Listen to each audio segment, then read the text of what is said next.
Ladies and gentlemen, my name is Drew Donaldson, and thank you once again for tuning into the DDT Method podcast. This week, I'm sitting down with Anthony Castore to discuss all things performance enhancement. Anthony is an expert in the fields of performance enhancement, as well as regenerative medicine and longevity. He has a ton of education behind him, and he's one of those guys that's constantly striving to learn even more, despite already being a cut above the rest.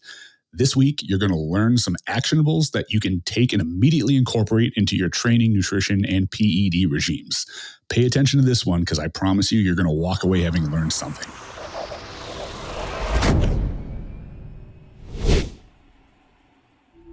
Ladies and gentlemen, thank you for tuning into this week's episode of the DDT Method podcast. I am super excited to bring to you a guest that you might not all know right now, but I was just telling him off air, I was so stoked to get him booked for this before he's basically unobtainable because he's popping up everywhere right now. And I am super excited to get to pick his brain. Guys, we're here with Anthony Castore, and he is an absolute wealth of knowledge in pretty much everything that we're super interested in. But this is a guy that can basically hack your biology to bring you to where you want to be, wherever that is. So today we're going to be going over a little bit of everything about being the best that you can be, bigger, stronger, leaner, faster, smarter, and everything in between. Anthony, give us a little bit of a background on yourself and kind of what brought you to the dance. Drew, thank you so much for the introduction. I really appreciate that. So my background's really kind of funny. Always been a science nerd. I mean, absolutely love science. I was that kid taking stuff apart, putting it back together, wanted to know how everything works. And when senior year of high school, we left, we went to Ohio, came back to Purdue, freshman year, girlfriend, from growing up, she's $118, I'm $117. So I was pretty small. And we're out at the bar and fight breaks out on the other side of the bar. And jokingly, she says, you realize if that fight would have been a little closer over here, I'd probably have to be the one jumping in front. So I figured out, I think she's telling me to start lifting weights. And sure enough, I found an amazing trainer, Chad Coy, trains a lot of world's strongest men. And he was gracious enough to kind of take me under his wing. And in 6 months, it took me up from $117 to 185, completely natural. And I lost 2% body fat on top of that. It was unbelievable. And with my passion I already had for science, I was hooked. I was like, I want to learn everything I can about training. And what could be better? I get to be in a gym. I get to wear gym clothes to work. I get to help people. This is amazing. And I've always just been a real curious guy. So fortunately, that's really opened a lot of doors for me. I go to conferences. I'm the guy asking a million questions. And I've been blessed to spend about 10 years interning with Dr. Eric Serrano. I was John Meadows' workout partner for 2 years. Him, James Seals. Trained at Westside Barbell for about a year and a half. I coached for Charles Poliquin. And really, to sum it up, I've just been around people a lot smarter than me, and they've had the patience to answer my questions. So really, it's awesome to have the opportunity to give some of this back. And right now, where I spend most of my time, I'm a fellow, the first non-physician fellow with the SSRP, which is Dr. Seed's Scientific Research Performance Organization. And our focus is on cellular medicine. So not just peptides, but we're also looking at repurposed pharmaceuticals, which gets really cool. And we're looking at peptides. We're looking at nutrition supplements. We're looking at the influence of training, all that stuff, how it comes together and how it influences a cell. So really, I guess, Cliff Notes version, I'm a guy that loves to learn. I love to share knowledge. And I think if we really focus on cells, mechanisms of action, pathways, just kind of the basics, and we think about how can we leverage these things for our benefit? How can we put these together so that we're putting on more muscle, so that we're coming in shredded, so that my fiance, who's 5 years younger, doesn't want to run away on the beach?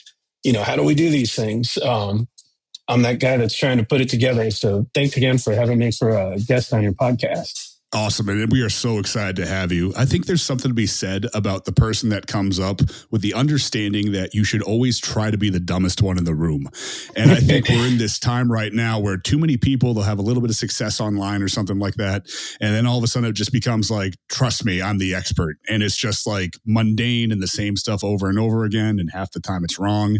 And that brings me to the point that we live in this really weird time where it's super cool because we have access, if we look hard enough, to people like you, to people like some of the other guests that we've had on the podcast, to people that we will have on the podcast, to people that I've never even heard of that have such a wealth of knowledge. But the problem is, for every maybe 100 of you guys that are out there, there's like 100,000 just complete charlatan snake oil salesmen or just people that are ignorant and don't know better.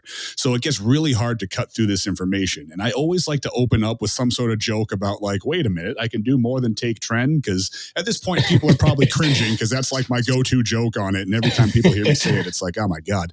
But the point is, there really is. And a lot of the common tropes that people use, not just from a bodybuilding perspective, I just like to use that because bodybuilding seems to be the vocal minority of the internet. But just anybody that wants to be in amazing shape, super lean, super jacked, tan, smart, just a superhuman overall. We're at this stage where we can really get there. It's just finding the right way to get there. So you're touching on everything that you're doing right now in the world of just cellular health, alternative medication use, and everything like that. But you're coming at it after having this background in everything from training to nutrition to all the other things. So I think that's the most important thing, is to have an aspect or a background rather in everything and how it works. That way we're not simply medicating, we're understanding the system as a whole. And it sounds like more and more everything, or everybody, is starting to understand that everything comes down to the mitochondria. Give me a little bit of a breakdown, and we've gone over this on the podcast before, but in your summary, what the hell are the mitochondria outside of the powerhouse of the cell that we all learn in school? What are they doing, and why is it so important to manipulate them? So the mitochondria, I mean, obviously we've heard powerhouse of the cell, but there's so much more than that. And in fact, I just went to a mastermind conference. It was like, I think it was about 3 weeks ago in Nashville. And I mean, I've tried to stay at the front of this stuff, and I was learning stuff that I never even realized they did. It's incredible. Not only do they, are they the powerhouse of the cell, but they have their own DNA, and 100% of that DNA comes from our mothers. So thank you, Mom. I guess I got some decent DNA in there, although I would have liked a little bit more height. Um, the mitochondria is where we make energy. So when we think about things like when we're metabolizing carbohydrates, fats, those sorts of things, mitochondria is needed for that. Um, Mitochondria creates ATP across the electron transport chain, these 5 different complexes, and a couple different ways that can happen. You know, we've got glycolysis, where we're going to make 4 ATP. We've got oxidative phosphorylation, where we're going to make like 32 to 36 ATP. So we start to think about, wow, the mitochondria can power me if I'm doing my workout. If I'm just sitting here talking and I need to make ATP, which our immune system runs off of, which our whole body, our brain runs off of, we can do that. When I'm metabolizing these carbohydrates, fats, proteins, everything, mitochondria, they're signaling organisms. So they. Now, what's the difference between oxidative phosphorylation and glycolysis? At what point are we using one or the other? That's a great question. So probably the easiest way to explain it, or this is how I contextualize it. Oxidative phosphorylation is where we're making kind of more ATP. We're in aerobic state, and we've got that metabolic flexibility. So when we think Krebs cycle, oxidative phosphorylation, when we think about glycolysis, it's going to be like if we are in the gym lifting weights, and the purpose of that is like our body needs to be able to metabolize energy real quick, and it knows it needs ATP, but it's like, right now I just got to have something to burn. So it's really quick, but not a lot of ATP output.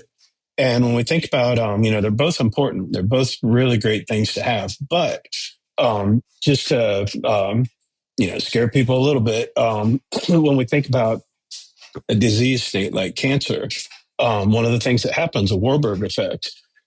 People are more in this state of glycolysis, and it deprives them of ATP that their immune system needs. And that contributes to loss of immune surveillance and lets these cancer cells kind of do their sneaky stuff, and creates inefficiency within our body and degenerative state. So, we want that glycolysis acutely, but it's really important to maintain that metabolic flexibility where we can switch when we're at times like this, where we're just talking, or not as intense, where we're able to use oxidative phosphorylation and really, stockpile that ATP, crank out 32 of those so we can feed the immune system, the brain, muscles, all that good stuff. So one is kind of coasting and just living and basically existing, while the other one is like, go, go, go, go, go, which is obviously much more demanding. So acutely, that's good, but we don't want to be like that all the time.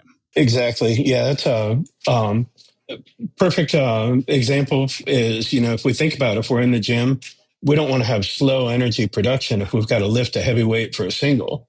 We want to be able to we're not going to need a lot of ATP, but we're going to need a lot of energy.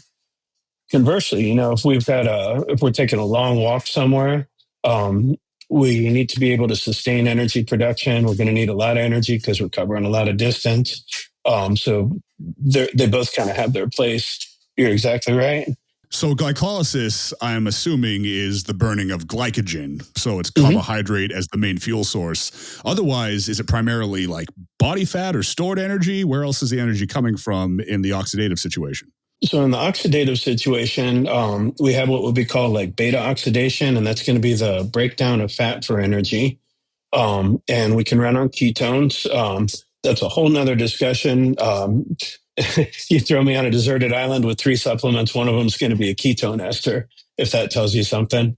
But yeah, to answer your question directly, when we think about where is this energy coming from? So food would be a source of energy. Stored body fat is going to be a source of energy. And then our muscles, if we're in a state of glycolysis and we don't have enough glucose, that's when we hear things like gluconeogenesis. And if we break that down, gluco like sugar, neo like new, genesis like creation. So new sugar creation. And what we're literally doing is breaking down our muscle. It goes through the liver, becomes glycogen so that we can run on glycolysis. And I mean, we work hard for our muscle. Gosh, I know I did. So it's like, why would we want to give that up? If we can just maintain this metabolic flexibility, we're going to have better insulin sensitivity. We're going to have better energy production and healthier immune system. I mean, no downside to it. So it really speaks to the importance of kind of maintaining that metabolic flexibility. And it also kind of taps into, and I hate to ramble on like this, please stop me if I'm getting carried away. But no, please keep going. One of the cool things that really is fascinating to me, and I really just kind of learned about this last year, so it was a new concept to me. Full disclosure, started 21 taking PEDs, and I took growth hormone all the way up to the time I was 50 years old and 52 now. So no real health complications. But I found out, if there's no health complications, what's the downside of taking growth hormone? So in our body, we make over 100 different isoforms of growth hormone. And let's just think about that for a moment, because that's really amazing. We go to the pharmacy, we get our 191 amino acid growth hormone, and it's a very specific one of those over 100 isoforms. And it's mTOR dominant form. So that sounds awesome, if our goal is to build muscle. In an mTOR dominant state, we're running on glycolysis. This is kind of how it ties in. We're running on glycolysis. And if we're pushing that gas pedal down all the time, what starts to happen is that's why you see a lot of bodybuilders that have been on growth hormone for a long time end up needing insulin. That's because we're creating this constantly glycolytic state where that's really the fuel we're using. And our mitochondria get tired of just burning glucose, and we start to lose insulin sensitivity. and we start to need more and more and more glucose. Because remember, 4 ATP is not going to run the machine. So we've got to just keep feeding more glucose.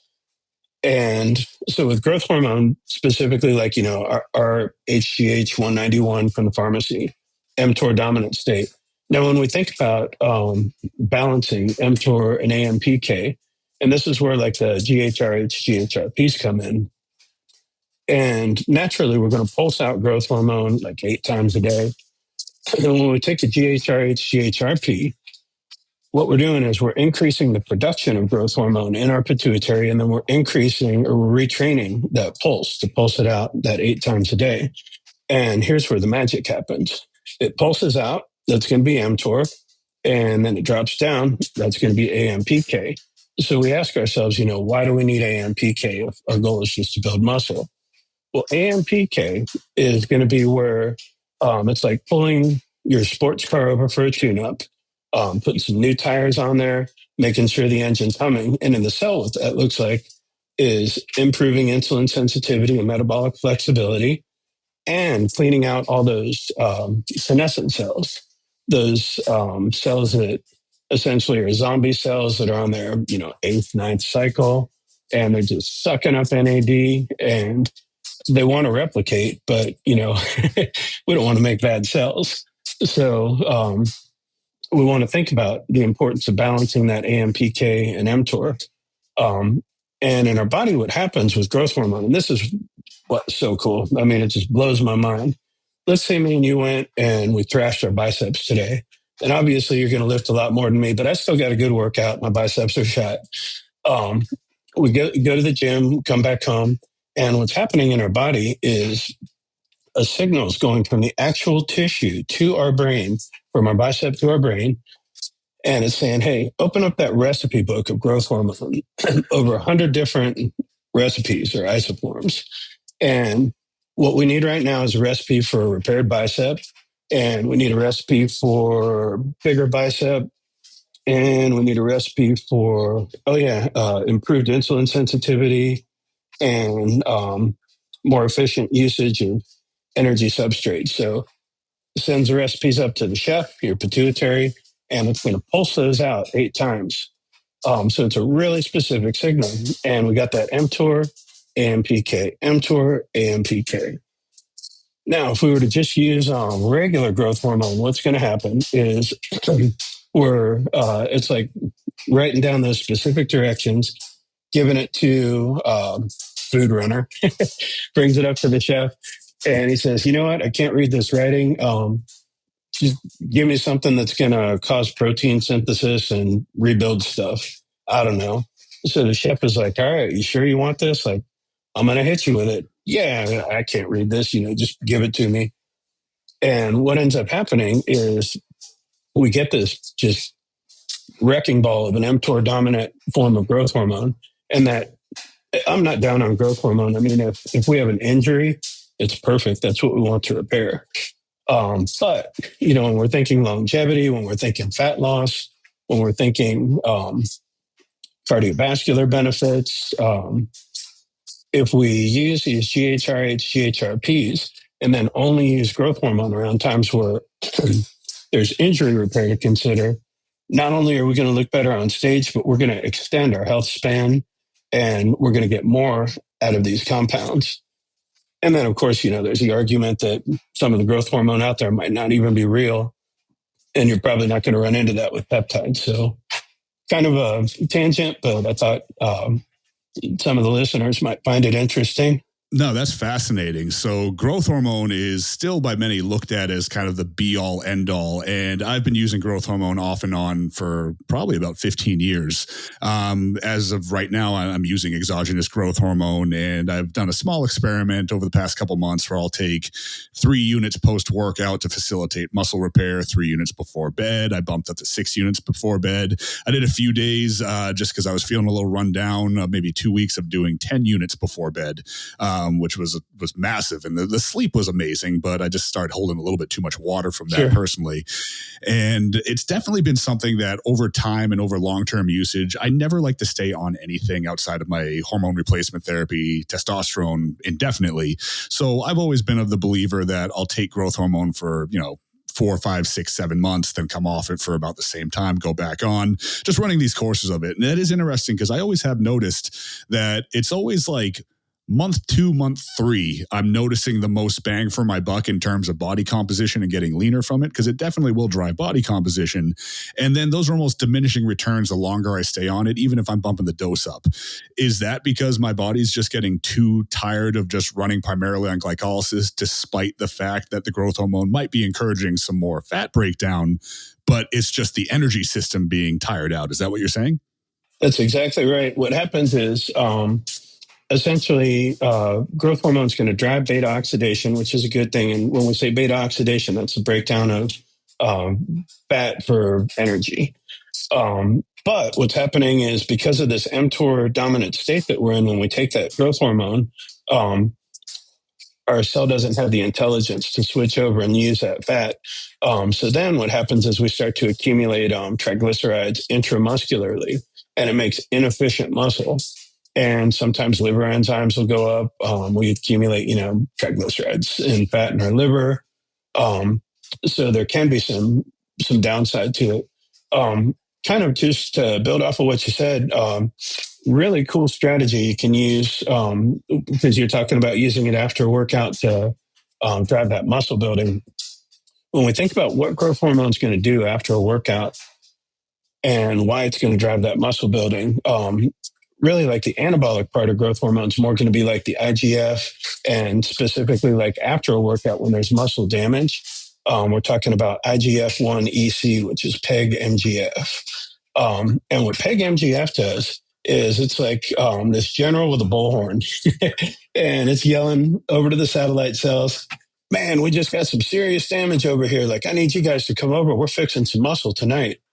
And it's going to get all these satellite cells over there, so satellite cell proliferation. And then what we want to happen, and there has to be a mechanical stress for that to occur. So you want to do the PEG MGF immediately after a workout.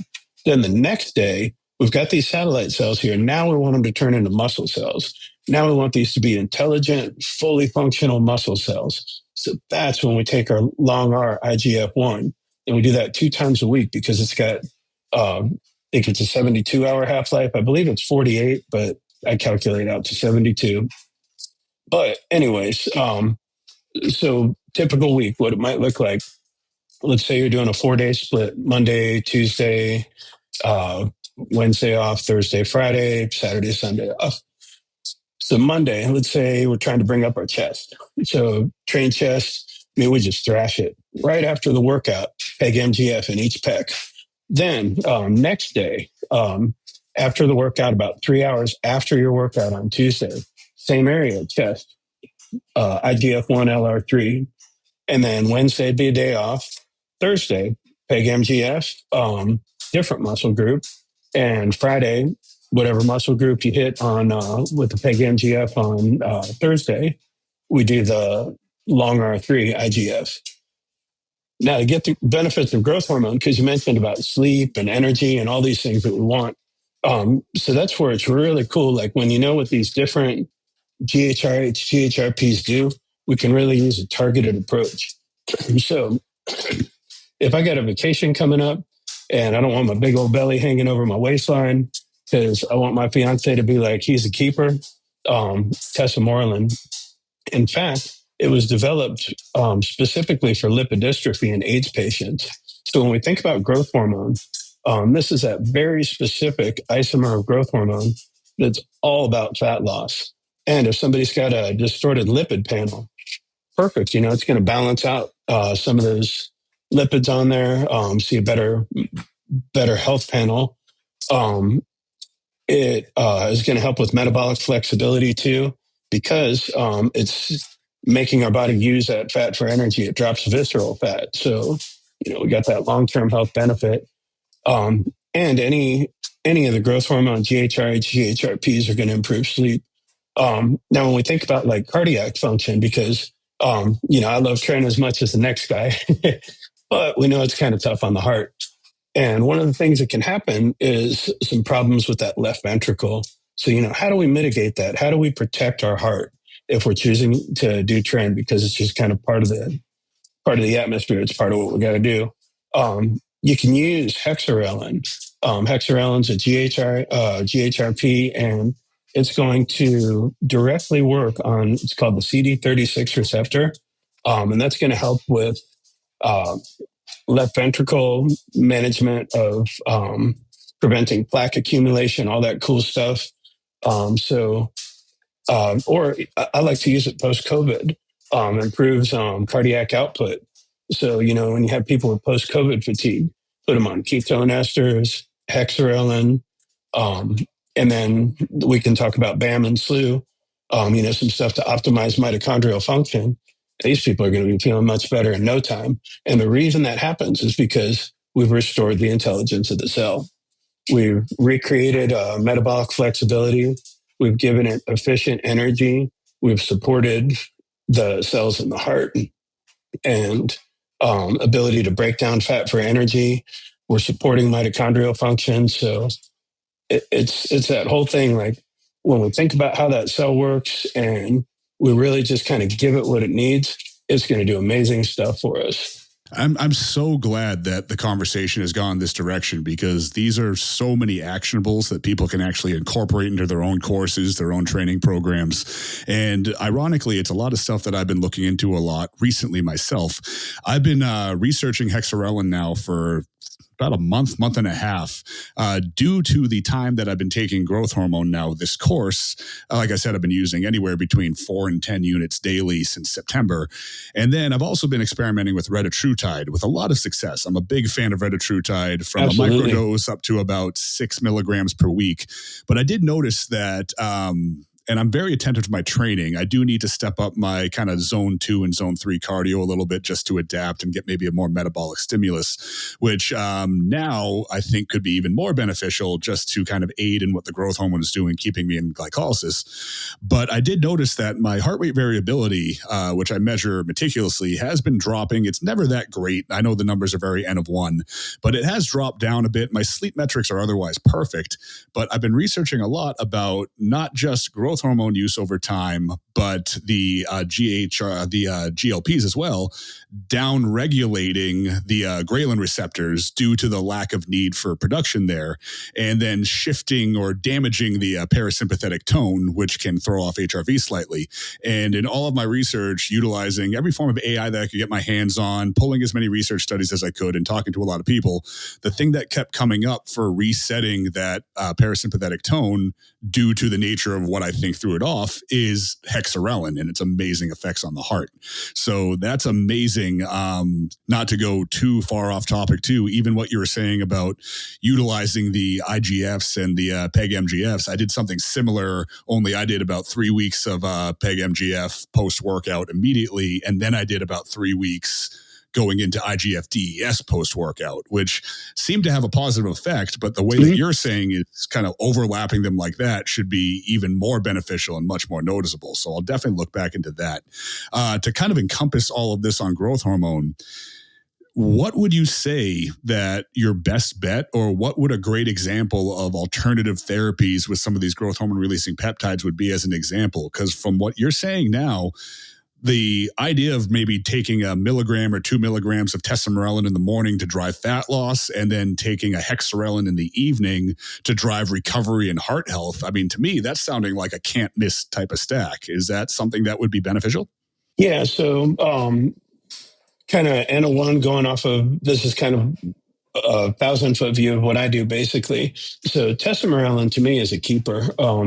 Get the improvement in your lipid panel, reduction in visceral fat, and it's got the strongest IGF pulse out of any of the GHRPs. So tesamorelin, I'm pretty much year-round milligram, and I do that in the evening. It's going to support sleep. Then if I'm doing a type of training, so when we think about different like partitions of training, and you'll be familiar with this, you've got an amazing background in training, so this is going to be right up your alley. But when, for example, like with N1's model where they have kind of the metabolic training, and we're going to be failing more on I'm out of breath level than I can't move the weight level. So that would be where I'd use the hexarelin, and I'd really use that to support that phase of training so I can make even better cardiac adaptations. And I do the hexarelin in the morning. And then when I'm moving to more of like a mechanical damage sort of training, and this would be more like myofibrillar hypertrophy, where essentially like mechanical stress is creating need for a bigger muscle. And when I'm doing something like that, that's where I'm going to use like a tesamorelin and like a GHRP2 or GHRP6, or an ipamorelin. Ipamorelin, you can even dose multiple times a day. So you could do like morning, pre-workout, and you could do evening with your tesamorelin. And that's where I'll throw in like the PEG MGF, the IGF in that block of training. So I guess kind of to summarize or kind of try to articulate a little bit better the answer to the question, training is a stimulus that we have 100% control over. And whatever type of training I'm doing, I want to think about what are the bottlenecks with this training and how can I support that with peptides? Because the difference when we think about peptides and when we think about like anabolics, both of them have their place and they're both part of, longevity as well as performance and maximizing adaptation in the gym. The peptides are really designed to modulate. So it's just like having your hand on a volume dial. And if you like the song, they're playing something good, you can turn it up, but it'll never go past 10. If they're playing something crappy, I'm not a Taylor Swift fan, so they turn it down and you don't have to listen to her. But you can turn that dial however you want. You just can't go past 0 and you can't go over 10. When we think about anabolics, it's like hooking up an amplifier to that stereo system. So if we got a good song on there, we can turn it up to 10, then we can kick in that amplifier and it's going to be even louder.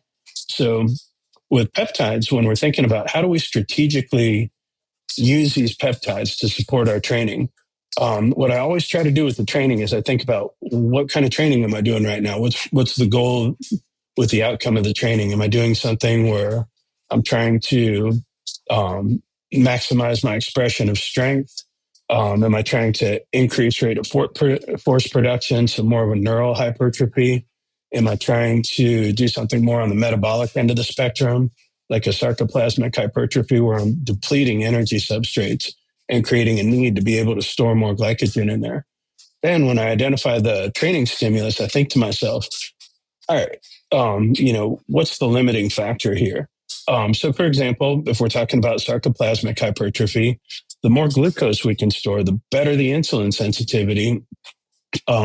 And the healthier our organs are that we can clear out metabolic waste, the faster we're going to be able to adapt to that type of training. So what peptides would make sense during something like that? We could lean on something like a MOTC that's going to increase insulin sensitivity and work as an exercise mimetic. And because with sarcoplasmic hypertrophy, although, there's some mechanical damage, it's more, if we're thinking back to when we were talking about AMPK, mTOR, because it's not as structurally intensive, it would be a little bit more AMPK. So that's a perfect time to use a MOTC. Whereas if you're using MOTC with like a really mTOR dominant type of training, not that it wouldn't work, but it just might not work as well. That would be a time, if we're doing more of an mTOR dominant type of training, where we want to think about like, we got some repair to do here. So, how do we make those mitochondria structurally sound? How do we prevent apoptosis in mitochondria? So that would be where we'd use things like SS31, which is going to repair the cardiolipin, which is, when we think about the mitochondria as inner membrane, that kind of little phospholipid tail-looking things in their cardiolipin, humanin, preventing apoptosis in the mitochondria, but we only want to do that for a short amount of time. Things like that. So getting into these mitochondrial peptides now, because that's something that's getting more and more chatter online.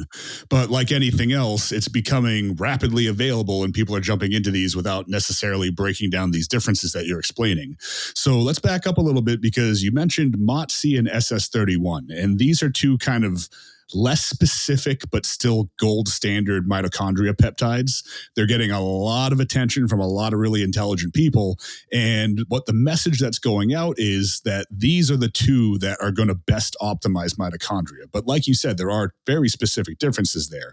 So am I correct in kind of summarizing that as SS31 is almost rebuilding the strength and the integrity of the mitochondria itself, whereas MOTC is making it work more efficiently, or is there a better way to break down that difference? No, that's really good. And you're 100% correct on those. I can give a little bit more just to build on top of what you're saying there, um, as well as like some actionable things to think about. Like if I'm taking this, how can I make it work better and why might it not work? So if we start with SS31, and generically we'll just kind of call that more of a recovery type of mitochondrial peptide. Um, and what it does, it targets that mitochondria, stabilizes cardiolipin, enhances ATP production, but, sounds like all the mitochondrial peptides do that. Then we also want to think about redox balance. Super, super important. And we could do a whole nother podcast on that, but just the short of it, so that people can kind of follow along. Redox is arguably the most important thing when it comes to health, performance, all that stuff. And really simply what redox is, all I need you guys to do is just remember the word oil rig. Simple enough. And when we think about oil, oxidation is loss. Oxidation is loss of an electron. And when I say rig, reduction is gain. Reduction is gain of an electron. And electrons essentially are like what makes our cells run. So always important to think about the effect things are having on redox, because we don't want too many electrons being donated and we don't want too many being taken away. We want to have enough to run the machinery, but we don't want electrons flying everywhere, creating, radical oxygen species. So SS31 in the context of redox is going to reduce the mitochondrial reactive oxygen species. And the beauty of it is, this is what's so cool. So like if we take a vitamin C after a workout, like a really strong antioxidant, that reduces some of the inflammatory signaling. And that kind of shuts off our hypertrophy gain. So not a good thing. Or when people take metformin, and it's like, well, you might as well just plan on not growing muscle for a couple of weeks. Because that just shuts it off. But with SS31, we've got this mitochondrial antioxidant that doesn't impair those adaptive signals. So that's really cool. Places that we use it, where's this best peptide for the job? I like to use it if I'm doing anything that's going to create a high amount of central nervous system fatigue. So that would be like, like powerlifting training, Olympic lifting, or kind of traditional strength training, like an 8 sets of 4 type of thing. Then if there's mitochondrial dysfunction, so if we've got somebody who's like, I'm going to be a mitochondrial superstar. I don't know how these things work, but I heard, this is a mitochondrial molecule. This is a mitochondrial molecule. This is a mitochondrial peptide, and I'm going to take them all together.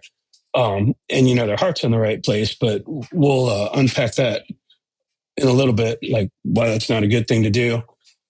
But if there's mitochondrial dysfunction, SS31 is something that can kind of help with that repair. And if we're talking about like after we're injured, that's another time where we're going to have a lot of senescent cells. So post-injury, repairing mitochondria so that we can metabolize those proteins, fats, carbohydrates efficiently and expedite them to where they need to go for repair. Another good time for it. And when we think about, why, what are going to be the bottlenecks? Like, why don't I want to take SS31 all the time? We want to have a good density of mitochondria.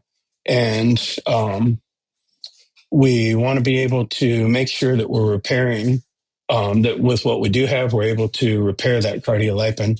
We don't want to just kind of half-ass it and repair some of the cardiolipin and have some bad mitochondria floating around. We want to make sure that we're cleaning out those bad mitochondria and we're keeping the good parts intact. And we've got healthy cardiolipin in there so that when those fuse together, now we've got super mitochondria.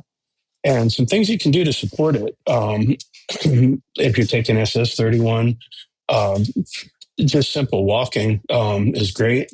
And like PQQ is a good nutrient to throw in. So just kind of simple, like summary, think repair and think about using that at times where there's going to be more demand on the nervous system. So that being said, with SS31 being this kind of just, we'll call it an overall mitochondrial recovery support system, is there a way that we could even incorporate that alongside the other mitochondrial peptides, but not literally at the same time?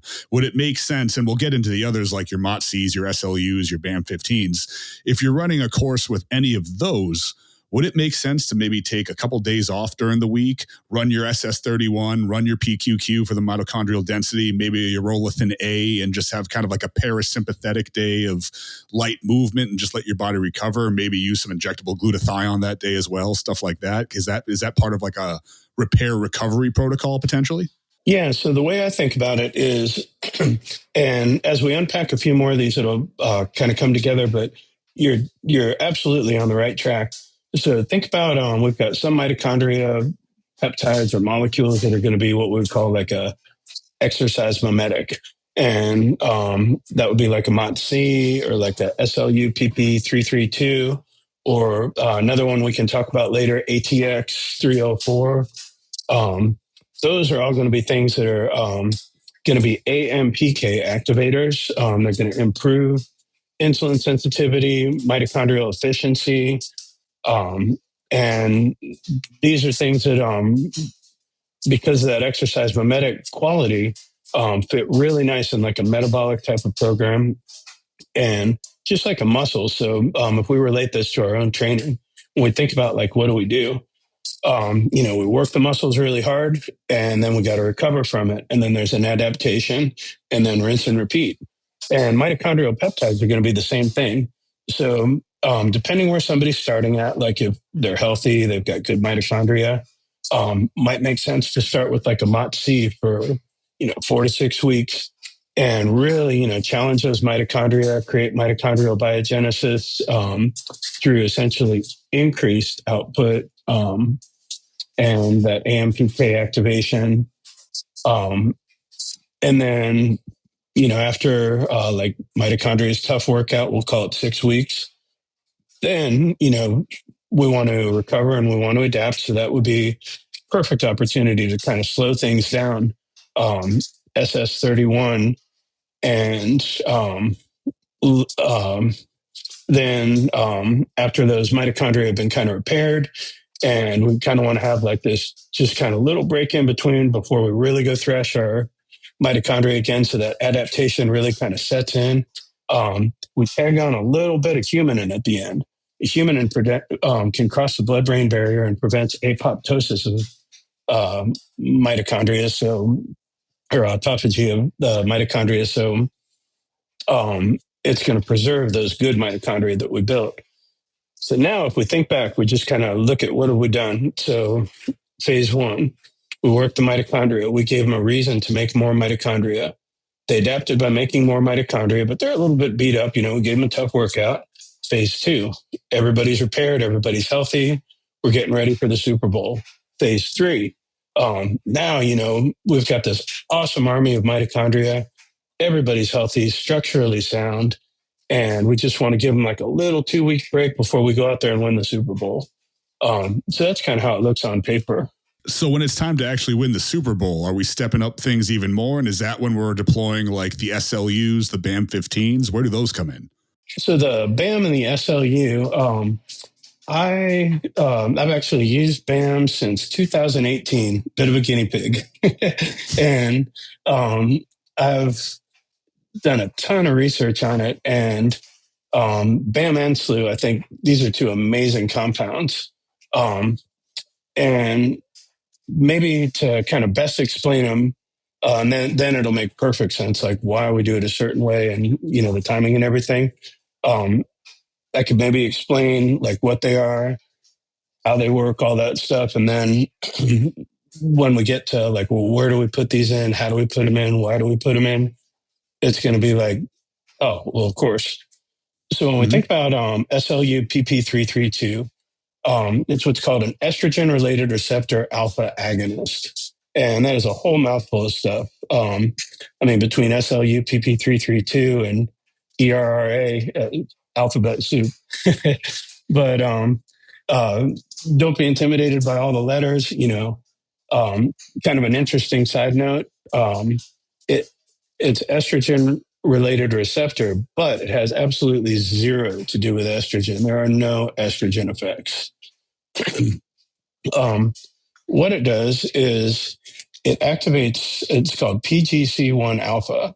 And PGC1 alpha is kind of the master regulator for mitochondrial biogenesis and fatty acid oxidation. And it also, like when we think about like the citric acid cycle enzyme expression, it upregulates that. And when we think about like that electron transport chain we were talking about earlier, it increases the density of 1 through 4. There's 5 parts to it. Then the impact on this electron transport chain, it's going to increase expression of genes for these complexes, 1, 2, 3, and 4. And that's going to increase, now this is important, this is going to increase electron flux and ATP output. And then when we think about our mitochondria, we've got fusion, fission. So fusion is that's what's going to help form these long connected mitochondrial networks and really efficient ATP production and redox balance. And then we've got fission, which is when there's really high energy demands, that's where fission is going to happen more. And it's kind of like a good way to explain it, or analogy I like, is when you think about SLU-PP332, it's like an engine upgrade for like a fuel line turbocharger. And you're putting a bigger engine, so more mitochondria, better spark plugs, better roads to deliver this energy efficiently. And kind of sum it up in one word, just think output. So you're essentially increasing the output of ATP. And because energy demands are going up, mitochondria is going to think like, we should probably make more mitochondria so we can keep up with this. Then when we think about BAM15, BAM15 is what's called a protonophore mitochondria uncoupler. And so a lot of people might be familiar with DNP, which is also a mitochondrial uncoupler. And when we talk about like mitochondrial uncoupler, kind of what does that mean? What's happening is we're collapsing this proton gradient in the intermitochondrial membrane. And that's where all these protons are getting like shuttled through. And when we collapse this gradient, what happens is it uncouples the electron transport chain from ATP synthase. So what's this mean? The impact on the electron transport chain is going to be that because these protons are not flowing through this complex 5, the ATP synthase, they're bypassing it. This is where like we talk about heat being produced. And that's kind of what happened when we had like the DNP, this heat would be produced and it was non-tissue specific. So it would kind of deposit in all these different tissues, accumulate, and this uncoupling would cause this heat reaction. So then complexes 1 through 4, we've got this activity increasing due to the attempt to restore membrane potential. But it's really kind of a futile cycle. And a futile cycle is basically like, no matter how hard you work, like you're working harder, but you're not making more energy. And in terms of like fission and fusion, what's happening with BAM15, these mitochondrial fragments, they're going to be isolated to like damaged regions, and they kind of maintain, they're able to maintain control of these reactive oxygen species. and it inhibits fusion to a degree due to this high accumulation of these reactive oxygen species and intermembrane depolarization. So, kind of a simple way to think about it is BAM15 is just basically like if you let the air out of your tires and flooring the accelerator and you're trying to drive on snow, um, you're gonna, you're not going anywhere. You're using a lot of gas, creating a lot of heat, but you're not really getting anywhere. So when we talk about, like, well, where do we put these in a cycle? Like, how's the best way to use these? When people, so I'll tell you how to do it, and then I'll explain why to do it and why not to do it a certain way. On your days that you're exercising, um, taking SLU PP 332 by itself, not with BAM, by itself, is basically telling your cells to build this fleet of Ferraris, go fast. So it's like hooking up an amplifier to the exercise we're doing. It's helping us create more of a training effect and a better signal to adapt to. And then when we think about BAM 15, we want to do that on the day that we're not training with weights. Because remember, it's making us less efficient at producing energy. It's slowing down processes. It's like ripping the transmission out and flooring the gas. So, if you're trying to have a high output day in the gym, wouldn't make a lot of sense. And when we kind of think about like this whole futile cycle thing, the SLU PP332 is going to upregulate the electron transport chain. So remember, let's just think about that for a minute. I'll say it again so it really sets in. SLU PP332 is going to upregulate the electron transport chain and ATP synthase machinery. Now, BAM, remember how that works. It's going to prevent ATP synthase. So imagine this. Let's say I've got BAM and SLU in the same pill, and I take it at the same time. Seems like a good idea. I mean, these are both mitochondrial things that are going to create biogenesis, and they're both in their own way making better mitochondria. So why wouldn't I want to take them together? The reason you don't want to take them together like that is because you've got one thing that's trying to increase the ATP, the other that's trying to decrease it. So they're canceling each other out. And what happens when they cancel each other out? These electrons get backed up specifically in complex 1 and complex 3. So what's that mean? We've got a backup of mitochondria or electrons in 1 and 3. Well, that backup leads to mitochondrial damage. And when we get mitochondrial damage, that leads to mitochondrial fragmentation. So what's mitochondrial fragmentation? That's where we've got these, it's like me trying to fix something in the house and putting duct tape on it. That's where you got a piece of garbage that you're just trying to piece together and, wait until it absolutely falls apart. But it's not a good thing to have around. It could even be a fire hazard. And in the case of our mitochondria, that's where all our energy is made. And in fact, and this is a whole nother conversation, but that is where steroidogenesis takes place. When people think, I got to be on an anti-estrogen to prevent aromatization. No, you got to fix your mitochondria.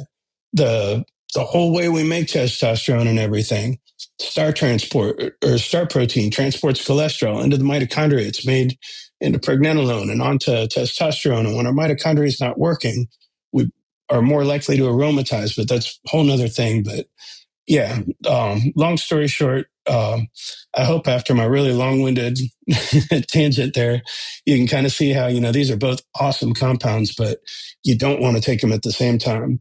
You want to do SLU on your workout days and you want to do BAM on your non-workout days. Otherwise, you're just going to overheat complex 1 and complex 3. You're going to break your mitochondria. No amount of SS31 is going to fix that. And you're going to cancel out the benefit that either of those compounds could potentially be offering. So does that kind of make sense? Yeah. So one way that I looked at it as far as the differences between the two, this was in a discussion with somebody else that kind of specializes in mitochondrial supplementation specifically, is that the BAM15, well, I'll start with the SLU. The SLU is almost like flooring it, putting the pedal to the metal, putting a supercharger on the car, whereas the BAM 15 is punching a giant hole in the gas tank. One is essentially burning through more stuff. The other one is just using more stuff to accomplish smaller pieces or smaller steps, which, like you were saying, both have their efficacious qualities to be added into the plan. But what you're saying is just to add them in on the right day where it makes the most sense. Exactly. To me, it even looks like something where maybe a BAM 15 predominant day on a day where you just want to smash through energy, maybe not even a rest day, but like a cardio only day, whereas a training day might be a better day for SLU. Now, one thing that I keep seeing is, they're getting more popular, so everybody's posting all their mitochondrial stacks and whatnot. I'm seeing a lot of, and this might be just due to something like a lack of understanding on your BAMs and a lack of understanding on your SS31s. I'm seeing a lot of people taking MOT-C and SLU together as part of a mitochondrial stack. Is that too much, or is there a way to do that? Because to me, that sounds like kind of overloading a similar pathway. Yeah. So it can be overloading a similar pathway. Both of those are at the basic level kind of increasing energy demands and output. So those are our gas pedal things. The pathways that they work through are a little bit different, but that doesn't mean there's not a risk there. So when, like with the strategy that I deploy, MOT-C would be in the background and low dose of SLU on the workout days, and then the BAM 15 on the non-workout days. With the SLU, urolithin A and alpha lipoic acid, as well as might think about doing like N-acetylcysteine on that day too to combat some of that oxidative stress. Then you were right on point with a suggestion for BAM 15, like a fasted cardio day. Do your BAM. And again, the supportive nutrition supplements, urolithin A. I really like using idebenone, which is more absorbable form of the CoQ10 with the BAM 15. And that works really well because that helps maintain that membrane potential. So you prevent, even though you're making it less efficient at making energy, you're making yourself less efficient at making energy. You're kind of protecting that membrane with the idebenone. So kind of a good workaround. Awesome. Now, another product that kind of falls into this category, but maybe it's kind of off to the side a little bit, but in a way it has more mainstream popularity, is NAD. Now, NAD infusions were all the rage a few years ago, and it was trendy to go get plugged into that. And now it's more like self-supplementing with NAD. Then you have your NMNs, your NRs, and whatnot. I've always been a big fan of just taking about 80 milligrams of injectable NAD plus the morning of an off day, or the morning of a day that's just going to be kind of active rest, active recovery. And then there's different ways to utilize that, or I should say optimize that, with things like apigenin, with things like 5-amino-1-MQ. How does NAD play into this entire process? How can we use that to further optimize it? And then what do we need to do to further optimize the NAD? Great question, and really happy to have the opportunity to talk about this because I see a lot of people making probably misinformed choices about getting an NAD IV and NAD injections even. So, like, let's say you go get an NAD IV, you probably had friends that have done this and they're like, I get this NAD IV and like, man, I felt like this flush. And they're like, and then, in their head, they're like, well, I guess I'm supposed to feel that. Like, I feel great today. I'll explain why that happens. We have, it's called a CD38 receptor. And just think about that like a magnet. And it is like an NAD sink. It's just big, super ultra magnet for NAD. And on our cancer cells and on our senescent cells, that magnet's dialed up to a 10. And on our immune cells and our muscle cells, that magnet's probably at about a 2 or a 3. And that is exactly why you need to take apigenin, because apigenin downregulates CD38. So kind of getting back to NAD, and, it's super important. NAD is a great thing. NAD repairs DNA. NAD helps with cellular energy production. So, there's a lot of good things there. And there's a misconception that as we get older, we decrease our production of NAD. We don't really decrease the production of NAD. What happens is we increase the production of NNMT, and that is also associated with like fibrosis and cancer. So this NNMT is going up. And what NNMT does is that's what breaks down the NAD. So if we're thinking strategically, like, well, how do we get NAD in our system? But we don't want to just dump it in there, because if we dump it in there, those magnets on those senescent cells and cancer cells are going to suck it up, and muscle cells and immune cells are just going to get the leftovers. So what's kind of our workaround? So what we can do is, if we do something to decrease NNMT, then that's called leveraging the intelligence of the cell. Then we're creating this. We've got like this little, call it a drip of NAD. It's just our natural production. And because it's not getting dumped into the system, as it's going around, muscle cells are like, hey, that looks pretty good. I'm going to use some NAD. Immune cells are like, oh, yeah, we could use some of that. And by the time it gets over to cancer cells, senescent cells, it's really not that much of it, because it's something every cell needs. So we don't want to wake those senescent cells up from their nap. We don't want to have that flush. What we want to do is just optimize the amount of NAD we have in our system. So in my opinion, the best way to do that, there's two things you could do. You can take a metabolite of, what's it called? Niacin, 1-MNA, and that is going to reduce inflammation in endothelial cells. It's going to support NAD production. It's kind of like recycling your NAD, and it's not going to increase NNMT.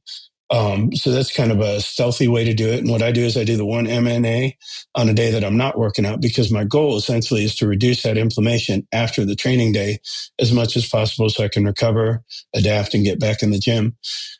And then on the days I'm training, I would use a 5-amino-1-MQ. 5-amino-1-MQ directly inhibits NNMT. So this enzyme that comes around and eats up our NAD, we're able to kind of suppress that. So now, like, every last muscle cell has a chance to grab a little bit of NAD. Same with the immune cells. And, it's not like we have this surplus of NAD, so there's none left over for the cancer cells or the senescent cells. It's just going where we want it to. And then to make it even better, what we can do, hour before we go to sleep, we take 400 milligrams of apigenin, and that's going to downregulate that CD38 receptor. So that's just kind of an extra safety guard that's going to tell tell those cancer cells and senescent cells, like, hey guys, go ahead, turn your magnets off. There's no NAD going around in here. So kind of and it helps reduce inflammation in the glial cells, which is going to contribute to better sleep. So just a lot of benefits to taking that apigenin, along with like that combination, or one or the other even, of the 5-amino-1-MQ and or 1-MNA. Now, if you do have all this in place, let's say you're really trying to optimize everything, and let's say somebody wants to take the full benefits of just perfection of the mitochondria. Let's just say that. Let's say somebody's leaving no stone unturned here. If we are running the 1-NMA on a off day, we are running 400 milligrams of apigenin in the evening, and we are running 5-amino-1-MQ at, let's say, 100 to 150 micrograms on a training day. Mm-hmm. With all those things in place, is there still a risk to taking an exogenous NAD, taking a small dose either in the morning or a couple days a week, or do we just want to avoid that entirely? I would, I can't honestly answer that with lab data or anything, but if we think about like mechanisms and pathways, I would say there could still be a risk. But the bigger thing is, I don't think there'd be a benefit. Getting more NAD in your system isn't going to feed your muscle cells. Won't take more NAD. Once they've got their NAD and they're running on it, they're good. So maybe it wouldn't hurt, maybe it would, but there wouldn't necessarily be a benefit to doing it. So I think, in my opinion, if you use like the 5-amino-1-MQ, the 1-MNA, and like an apigenin, I think you really optimize that NAD. And that's setting the stage to be able to leverage these mitochondrial peptides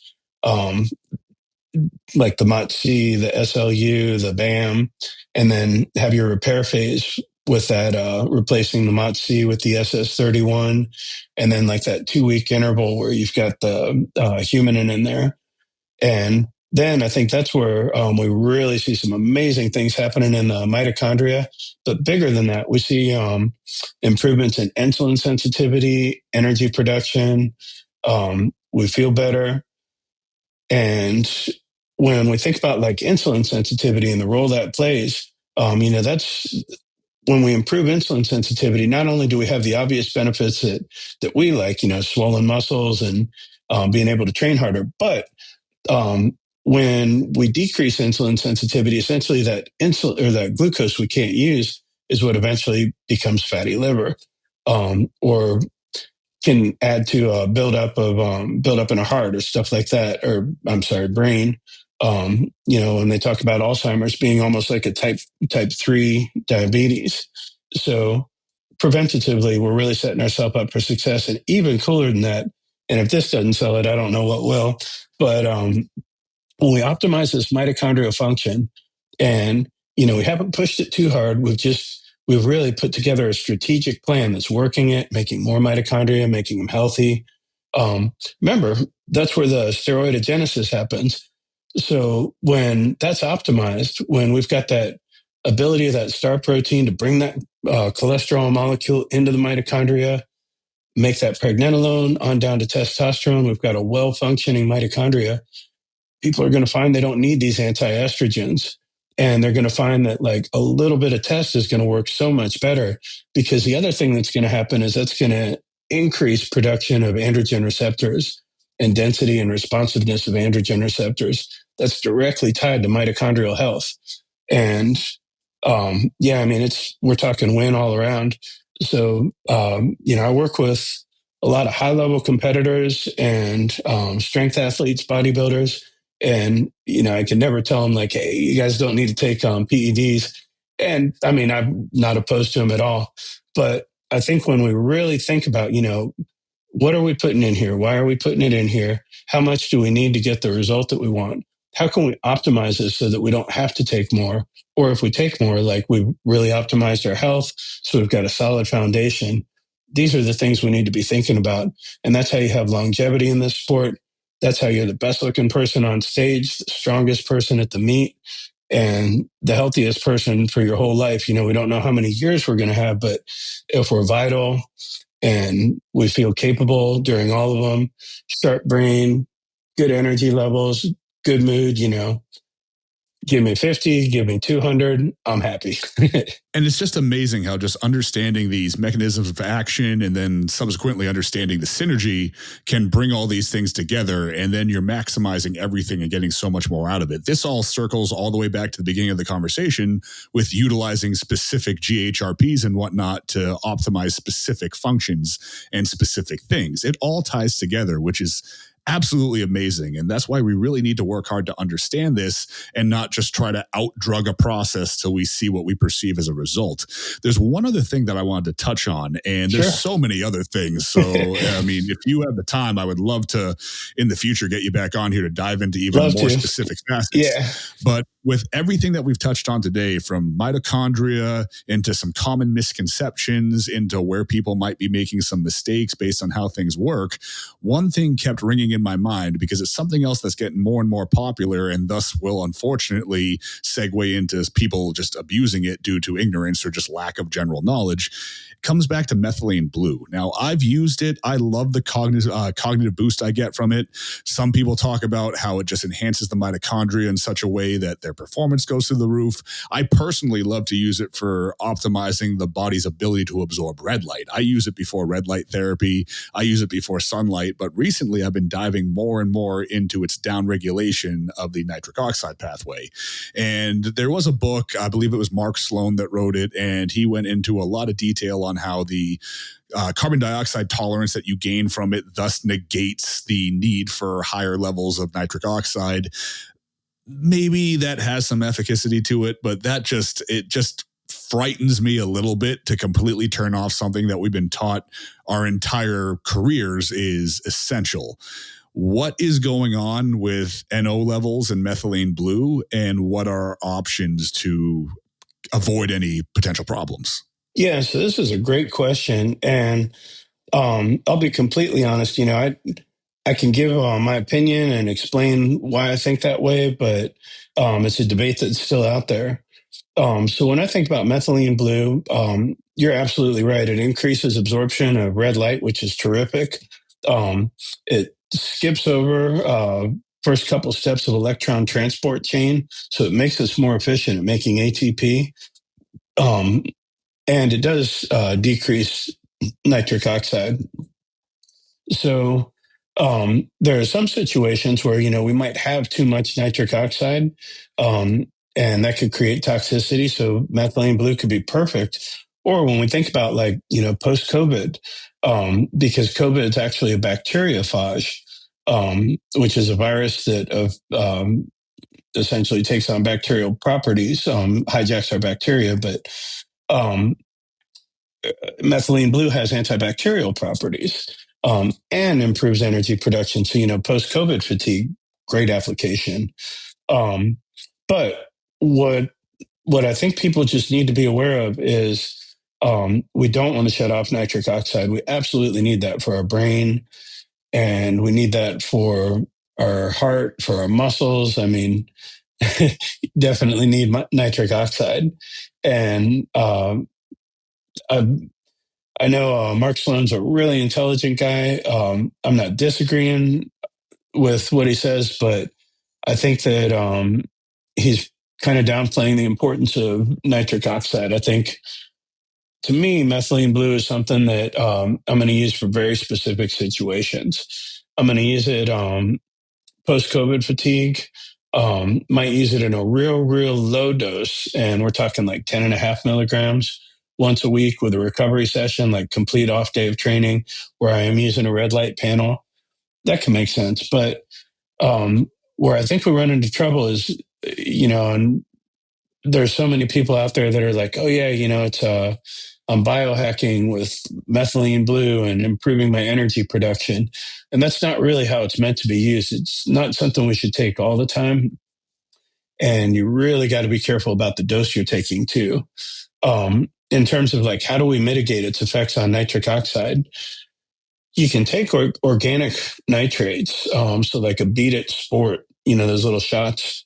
That would be kind of a workaround, but because of how it affects nitric oxide production so far up the chain, that's really not going to be a solution. That's what you do, as a safeguard on those days if you're post COVID or that one day a week for recovery. But if that's your daily go-to, like I'm going to take my methylene blue and I'll just do a Beat It Sport shot, you're not going to be in a good spot. um, but kind of exciting on the horizon, there's something that's called LMTM, and it's a stable reduced form of methylene blue. So it doesn't have that blue color that methylene blue has. And they're studying it right now, specifically like in Alzheimer's patients. And it has this unique benefit where it specifically targets these tau proteins rather than like amyloid beta, and it kind of shifts. It's really creating kind of a shift in what they're starting to look at with some of this Alzheimer's research. The LMTM boosts autophagy, so like the brain's cleanup crew, it's good for that.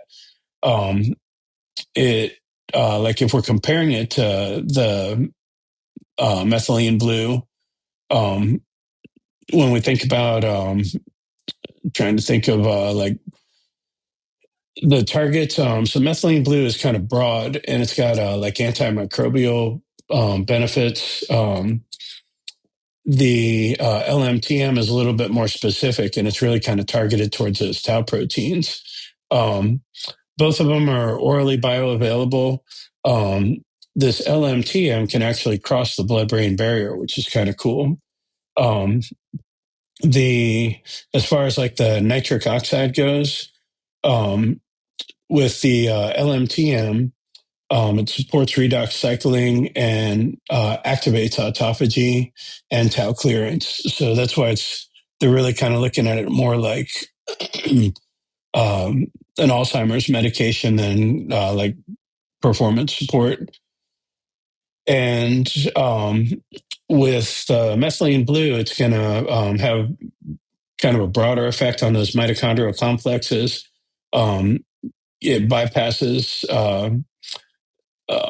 the couple of them, but it affects the 1 through 4, and then the LMTM just really kind of targets that complex 4. So, kind of an interesting thing on the horizon. The um, I guess getting back to the original question, though, methylene blue, should we be using it for a supplement? Is it safe? Like, is there a downside? Um, I think there is a downside. I think that we really, especially, as bodybuilders and the stress that our heart can be under from some of the stuff that we do, we really want to keep that nitric oxide around. So if you're going to use methylene blue, it's, hey, I could find out a year from now I'm completely wrong. But, at the very least, support yourself with organic nitrates and really take a minute, pull out the pathways, look at what's happening to nitric oxide, look at where it's inhibited, and ask yourself, is this a sacrifice I can make? How long can I make this? And what are going to be the consequences? And, make your decision from there. And as with everything, the poison is in the dose, and that's regardless of whether or not that dose is unfortunately lower or higher. We do know one thing: doing too much of anything for too long is going to be bad. So anybody that has the idea of just power shoving all of these supplements, all of these products that we talked about today, and just taking the maximum dose of all of them at all times, I'll tell you, no matter who you are, you're going to hit a wall sooner than later. And that really goes for anything. Anthony, thank you so much.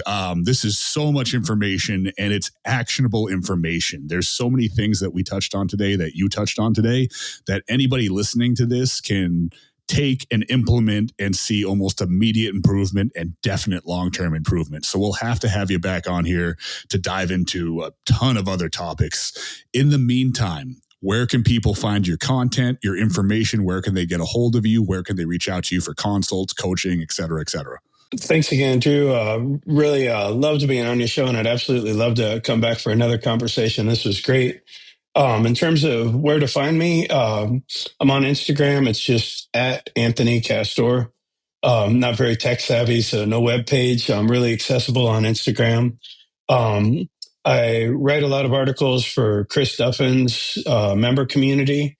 So I've got some stuff up there. And as I mentioned, I'm a fellow with the SSRP, Seed Scientific Research Performance, and I'm really active on the discussion boards, both asking and answering questions. This June, going to be speaking at 2 events. If you guys are in Indianapolis by any chance, first weekend of June, Athletes Builders Summit, going to be doing something on peptides and recovery. So really specific to, like, if you have injuries, and going to be unpacking some cool stuff about the role of the immune system in that, and how do we use peptides and leverage that. And then the big one is I'll be in Vegas at the Win with the Peptide World Congress. I'll be presenting. This will be the first year they have a strength training stream, and really excited about kicking this off. It's amazing what Dr. Seeds is doing. I mean, first of all, I got to say, he is the smartest guy I've ever had the privilege of learning from, and I wouldn't be where I am without him. So really grateful to him and the opportunity he's given me. The Peptide World Congress is going to be the top minds in cellular medicine and strength training presenting on various topics. Mine's going to be, this will really resonate with the crowd, the architecture of how do we create this really bespoke protocol that complements our training with the peptides, hormones, repurposed pharma, all this cool stuff. How do we put it together? And what's the thought process? What's the thought tree? By the time you leave on Monday morning, you'll be able to write effective programs and protocols. So that's going to be in Vegas, second week of June. And If you're interested in becoming a member of the SSRP, highly recommend it. Not only do you get discounts on like the seminars, but the discussion board in there is really amazing. The questions, the things I've been able to learn about in there, and things I've been able to be a part of the discussion on. I mean, it is so cool. We are talking like next level stuff that, 10 years from now will be common. But right now it's like, man, I never knew about that. So, highly encourage people to check that out. And um, anything I can do to help people, feel free to reach out. I love talking about this stuff. My poor fiance has to listen to it every day, me nerding out on science. So having somebody that actually wants to talk about it is a treat for me and relief for her. So, yeah, hit me up on Instagram.